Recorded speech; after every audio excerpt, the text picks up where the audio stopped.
مفتی تقی عثمانی صاحب کا فتویٰ، وہ بھی 3 کو 3 سمجھتے ہیں، حنفی ہیں. ٹھیک ہے جی مفتی منیر صاحب بھی 3 کو 3 سمجھتے ہیں.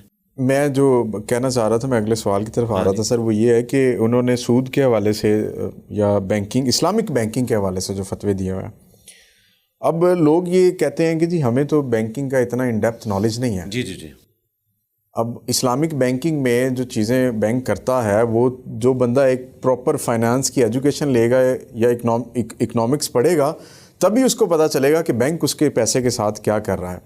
ایک دفعہ 2019 کی بات ہے، تقی عثمانی صاحب نے ایک ٹویٹ کی تھی ڈالرز کے حوالے سے کہ ڈالر ذخیرہ کرنا اور ان کو رکھنا پھر مہنگا کر کے بیچنا یہ گناہ ہے، یہ جرم ہے، یہ حرام ہے. اچھا، بلیک مارکیٹنگ کے پوائنٹ آف ویو سے انہوں نے بات کی ہوتی. ویسے تو نہیں رکھنا حرام، ورنہ تو سونا بھی حرام ہو جائے گا. بلیک مارکیٹنگ کی بات کی ہوگی کہ سارا ڈالر اٹھا لے اور کوئی بلیک مارکیٹنگ کرے تو ویسے کون کرنسی رکھنے کو حرام کہہ سکتا ہے؟ روپیہ تو ویسے ہی ڈی ویلیو ہو رہا ہوتا ہے. ہاں شاید اس کانٹیکس میں ہو کہ گورنمنٹ نے پابندی لگا دی ہو کہ کوئی اس طرح ایکسٹرا ڈالر نہیں رکھ سکتا. تو جو چیز گورنمنٹ غیر قانونی ڈکلیئر کرے گی تو اس پہ علماء دین کا کام ہے کہ وہ یہی بات کریں کہ آپ نے گورنمنٹ کے عہد کی پاسداری کرنی ہے. موجودہ صورتحال میں ڈالر خرید ہاں موجودہ صورتحال دیکھنے پہلے جملہ بتا رہے ہیں. اچھا ہاں موجودہ صورتحال میں ڈالر خرید کر اس انتظار میں رکھنا کہ قیمت بڑھنے پر بیچ کر نفع کمایا جائے. جی ملک کے ساتھ بے وفائی کے علاوہ احتکار، ذخیرہ اندوزی ہونے کی بنا پر شرعاً. جی بالکل میں ان کے ساتھ ہوں. ہاں جی یہ مطلقاً نہیں، موجودہ صورتحال میں جو گورنمنٹ نے پابندی لگائی. جناب گورنمنٹ پابندی لگا دینا تو کئی ایک چیزیں ہو جاتی ہیں. نبی الاسلام نے بخاری مسلم میں آتا ہے کہ فرمایا کہ قربانی کا گوشت کوئی 3 دن سے زیادہ اپنے گھر نہیں رکھے گا، کیونکہ قحط تھا، سب نے بانٹ دیا. لیکن آج یہ حکم نہیں ہے. آج بھی اگر قحط ہو، گورنمنٹ اناؤنسمنٹ کر دے کہ قربانی کا گوشت آپ نے 3 دن کے اندر ختم کرنا ہے، تو ہم پہ واجب ہوگا کہ ہم ختم کریں. اچھا. موجودہ صورتحال میں مجھے پتا تھا یہ ایک خاص سچویشن آئی تھی جب لوگ اس طریقے سے کر رہے تھے. تو گورنمنٹ جب پابندی لگائے گی تو ایگزیکٹو کے پاس پاور ہے، بلکہ اس سے بڑی پاور ہے. قرآن میں حد آئی ہے ہاتھ کاٹنے کی. المصنف ابن ابی شیبہ میں موجود ہے. سیدنا عمر کے دور میں جب قحط سالی ہوگی تو انہوں نے کہا ہاتھ کاٹنے کی سزا ہم موقوف کرتے ہیں، کیونکہ لوگ بھوکے ہیں، زندگی موت کی کشمکش ہے، چوری کر سکتے ہیں، تو ہاتھ نہیں کاٹے جائیں گے چور کے. تو حکومت اس طرح کے ڈیسیژن کر سکتی ہے. بالکل ٹھیک ہے، تقی عثمانی صاحب نے صحیح ٹویٹ کیا ہے. دیکھیں میں نے پڑھے بغیر بتا دیا تھا کہ وہ خاص بات نہیں. میں آپ کی اس کیونکہ وہ انتہائی پڑھے لکھے آدمی ہیں، وہ اس طرح کی بیوقوفی کر نہیں سکتے. اچھا یہ جو سود والا معاملہ، اس کے اوپر بڑی ساری دیکھیں پہلی بات یہ ہے کہ ہمارے بھائی جو ہیں ساحل ندیم صاحب، انہوں نے بھی سخت جملے بولے اس حوالے سے، اور مفتی طارق مسعود صاحب پھر دوسری ایکسٹریم پہ چلے گئے رد کرتے ہوئے. یہ بات نہیں بولنی چاہیے کہ تقی عثمانی صاحب نے سود کو حلال کر دیا. استغفر اللہ تو بولی. کوئی عالم اگر سود کو حلال کرے تو دار اسلام سے خارج ہو جائے گا. بھائی اللہ کی حرام کردہ چیز کو حلال کرنے والا گمراہ نہیں، کافر ہے. ان کو اپنی قبر کی فکر نہیں ہے، وہ بیسیکلی اس کو سود مانتے ہی نہیں ہیں، اور ہم ان کے ساتھ ہیں. میں نے ان کی ساری کتابیں پڑھی ہیں، اور میرا خیال ہے اکنامکس کے پوائنٹ آف ویو سے، فائنانس کے پوائنٹ آف ویو سے علماء دین میں جتنا نالج تقی عثمانی صاحب کے پاس ہے، اور انہوں نے کتابی شکل میں اس کو کئی کتابوں کی شکل میں لکھا ہے، انگریزی میں بھی ہیں، اردو میں بھی ہیں، ایون عربی میں بھی. میں نے وہ ساری کتابیں کئی سال پہلے منگوا کے پڑھی تھی، اور میں نے پھر اس کے اوپر ورڈک دی تھی کہ تقی عثمانی صاحب کے ساتھ ہم ایگری کرتے ہیں. ونس کموڈٹی انوالو ہو جائے گی تو سود نہیں رہے گا. سود کی بیسک ڈیفینیشن ہے پیسے کے بدلے پیسہ.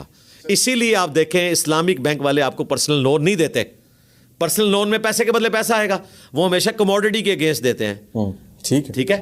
تو اسلامک بینکنگ جو پاکستان میں رائج ہے، 1-2 کمزوریوں کو چھوڑ کر، اور وہ ایک موجودہ سسٹم کی کمزوری ہیں. میں اسے اسلامی سمجھتا ہوں. صاحب کہتے ہیں کہ یہ جو بینکنگ کا نظام ہے بیسیکلی یہ ہم انڈائریکٹ سود انٹیک کر رہے ہیں. ڈاکٹر اسرار صاحب کی تو ایکسپرٹیز ہے ہی نہیں تھی احادیث میں. وہ خود کہتے تھے میں امی ہوں، اس لیے ان کی اس معاملے میں کوئی اس طریقے سے کوٹیشن کوٹ کرنا، میں نے تو باقاعدہ ڈاکٹر اسرار صاحب کا رد کیا ہوا ہے. انہوں نے تو دلائل کے بغیر یہ بات کی ہے نا، اپنی ورڈک دی ہے کہ جی ٹائم ویلیو آف منی تو ہے کموڈٹی کے اگینسٹ. یہ بات انہوں نے کیپٹلزم اور کمیونزم. جی میں آپ کو بتا دیتا ہوں نا، آپ کو بات سمجھ آ جائے گی. وہ یہ سمجھتے ہیں کہ ٹائم ویلیو آف منی جب بھی لی جائے گی کسی بھی شکل میں وہ سود ہوگی. قسطوں کا کاروبار وہ کہتے ہیں ٹائم ویلیو آف منی ہے، کہ موٹر بائک نقد پہ لو تو 1.5 لاکھ کا، ادھار پہ لو تو 2 لاکھ کا. وہ کہتے ہیں یہ ٹائم ویلیو آف منی ہے، حالانکہ ٹائم ویلیو آف منی نہیں ہے، یہ کموڈٹی کے اگینسٹ ہے. جب کموڈٹی انوالو ہوگی تو ادھار کی چیز اور نقد چیز میں فرق ہو سکتا ہے. یہ کاروبار نبی الاسلام کے زمانے میں بھی رائج تھا، سلطنت عثمانیہ کے ٹوٹنے تک رائج تھا، اور کاروبار اسی طریقے سے چلتا تھا. اسی کی وجہ سے تو کافروں نے کہا تھا کہ کاروبار بھی تو سود کی طرح ہے, تو اللہ نے کہا کہ اللہ تعالیٰ اسے حرام کرتا ہے, اسے حلال. وہ کون سا کاروبار تھا؟ کافروں کی مت ماری ہوئی تھی, وہ یہی والا کاروبار تھا. میں آپ کو 1 کروڑ روپیہ دوں اور مہینے کا 1 لاکھ روپیہ لوں, سود ہے. 1 کروڑ کا مکان دوں اور کرایہ لے لوں 1 لاکھ روپیہ, حلال ہے. صرف کموڈٹی انوالو ہوگی.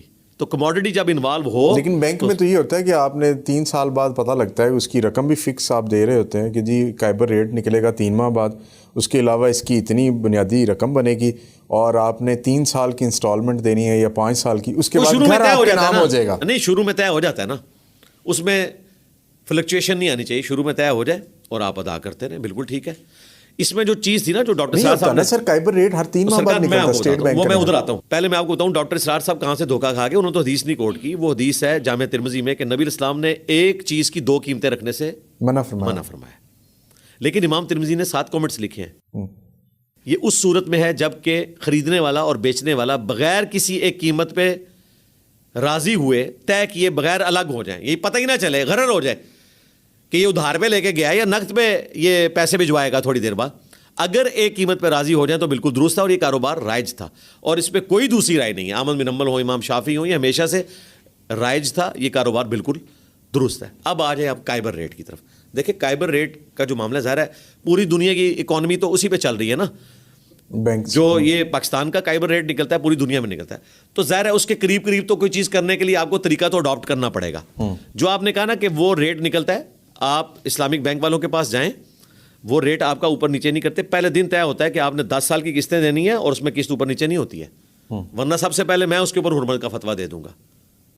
نہیں ہو جاتی ہے سر. میں نے ایک گاڑی لی تھی بینک سے. ہاں, کون سے بینک سے؟ دبئی اسلامک سے. دبئی اسلامک بینک سے. اچھا, پھر تو 6 ماہ بعد غالباً اس کی انسٹالمنٹ پلان چینج ہو گیا. تو میں نے ان سے پوچھا کہ کیا ہوا ہے. انہوں نے کہا جی کائبر ریٹ کراچی انٹر بینک جو ریٹ نکلتا ہے وہ بڑھ گیا ہوا ہے, تو اس کی وجہ سے آپ کی انسٹالمنٹ اب یہاں سے بڑھ کے اتنی ہو گئی ہے. 32,000 تھی غالباً, وہ 35,000 کے قریب, 32,000 سے 1,000 شاید اوپر چلا گیا تھا, تو چینج ہو گئی. نہیں, یہ انہوں نے اسپیسیفکلی آپ کے ساتھ کیا یا اسی دفعہ کیا یا ان کے رول میں موجود ہے؟ پہلے آپ نے یہ بتانا ہے. میرے علم میں تو رول میں ایسی بات نہیں ہے. نہیں, وہ جو آپ پلان لیتے ہیں نا, اس میں کائبر ریٹ فکس نہیں ہوتا. آپ کسی بھی بینک سے لے لیں, وہ صرف اپنا جو اپنی طرف سے آپ کو بینک لون دے رہا ہے وہ فکس کر کے دے گا. اس کے اگینسٹ جو انسٹالمنٹ بنے گی وہ بھی فکس ہوگی. تو پھر کیا مسئلہ ہے؟ جو کائبر ریٹ ہے جو کراچی انٹر بینک نکالتا ہے, وہ آپ کے ساتھ جب لگتا ہے, وہ ہر 6 ماہ بعد بینک, ویسے تو کوارٹر بیسس پہ پالیسی نکالتا ہے جسے ہم پالیسی ریٹ کہتے ہیں, انٹرسٹ ریٹ ہوتا ہے جو ابھی 10.5% پہ ہے, وہ 3 ماہ بعد چینج ہوتا رہتا ہے. یار یورپ امریکہ میں بھی 2 چیزیں ہیں کہ 20 سال کا بھی پلان ہے تو آپ کا ریٹ جو مرضی ہو جائے سود کا, وہ چینج نہیں کرتے ہیں. اور ایک چینج والا آپشن بھی ہوتا ہے جس میں چینج نہیں کرتے, اس میں آپ کو زیادہ پیسے دینے پڑتے ہیں.